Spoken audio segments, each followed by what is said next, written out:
afternoon everybody and welcome back. We are on day 21 now. We've only got 3 more left after this one obviously, and we're going to jump straight into our beautiful hand-dyed yarn advent calendar. Okie dokie, what is this one called? It's always the easy ones that throw me. Spinel, spinal, who knows? Phonetic pronunciations in the comments if you wouldn't mind, please. Okay, so this is a really gorgeous rich pink shade.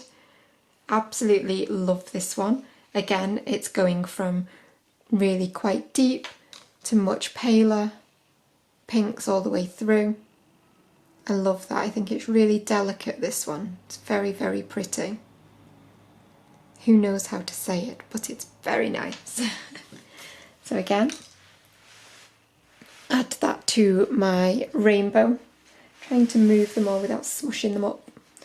I'm hoping, nope, can't quite fit them in now. I knew we would get to this point. Oh, there we go, kind of. Let's zoom out a smidge, there we are. So 3 more to go, and then we will be done with the advent, which is very sad, because I've looked forward to this all year.